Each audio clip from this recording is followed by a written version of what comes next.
Since cavemen have used sticks, humans have found various uses for prosthetics. In a way, video and photography can be considered a prosthetic of memory. Often, perhaps in an attempt to feel a sense of control over the device, we create it in our image. We often write ourselves into our creations or interpretations of devices. So regardless of whether we create an object, or even if we just see an object, we tend to see ourselves in it. The man in the moon comes to mind. Hey, I see the man. Oh, that looks like me. Oh. Or even in other devices, like coin-powered binoculars that are created to resemble humans and perhaps give us some comfort in using them. So, if everything is in fact rhetorical, then not only are our interpretations of an object, as in perceiving it to be human-like, rhetorical, but the way we create them are rhetorical as well, because ultimately everything happens within a rhetorical situation. As such, we often seek different ways to make commentary with the images that we create. One such individual who did this was Andy Warhol. Warhol's work in lithography and various means of creation are often considered to be a critique of mechanical reproduction. Kalamati discusses Daniel Bernstein's idea of duplication impulse, which he argues takes away from the value of sacred texts. In ancient times, some spent the bulk of their lives copying sacred texts. Now, with new technologies, we can make umpteen million printed wonder widgets in about 10 minutes. While Bernstein would argue that this devalues the text, I'm not so sure.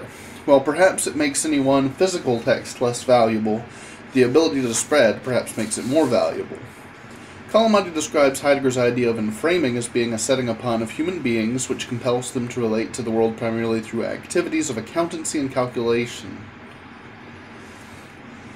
classifying and coding. Perhaps things are coded in video, some things are shown, some things are not.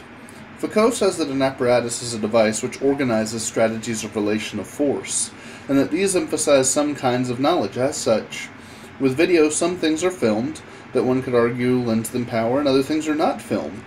In a way, this could be seen to devalue them. Kalamati points out that the Academy tends to favor analysis over the composition of objects. In line with the RCID ethos, Kalamati points out that critically analyzing an artifact is not sufficient, though he notes that tenuous discussion of the relative importance of the process of image-making practices are to knowledge-making practices. In discussing technique, Kalamati points out that Plato discusses three kinds of art, one that uses, one that makes, and one that imitates. He points out that Plato disapproves of the art of imitation. I'm intrigued by comparing these ideas to mixing and remixing. For mixing is like making a new composition, but remixing is something else entirely. Inasmuch as when we compose something, we create something new, when we modify a composition, we create a remix. But in order to make a composition in the first place, do we not do violence to our ideas by imposing them into some form of media, or another, in this way? I find it interesting to argue that all things are remix. Kalamati says that Kalinkinos' idea of various apparatuses offer different levels of manipulatability, and that composing with an 8mm camera and an iPhone are not only different practices, but they create different artifacts as well. This problematizes a simple video of motion capture between the ideas of film and digital video. To this, Kalamati argues that we should act as an artist-observer, and that ultimately the call of the camera becomes to discover the boundaries of the bodies and agents. So by looking through a lens, we can somehow better perceive the boundaries of other things, and also other objects. In order for a cliché to become cliché, there has to be some element of truth in it. As when it is said, a picture is worth 1,000 words, so too is the idea that a well-composed image, or even a poorly composed image, still can have tremendous amounts of power, for good or for ill. Many pictures have become quite famous for their striking power. Beyond its power to impress us, images have the power to confound, confuse, and to help us reconsider images. When looking at the images of Abelardo Morel, the viewer can become disoriented as to which way is up and which way is down. But this disorientation can lead us to consider things in more complicated ways. Later, Kalamati switches focus to discuss the rhetorics of light. Among other things, he notes that light can help direct the eye to know where to look and how to direct their gaze. Note in this picture how the light provides a focal point, whereas the darkness functions more as that which is not focused on.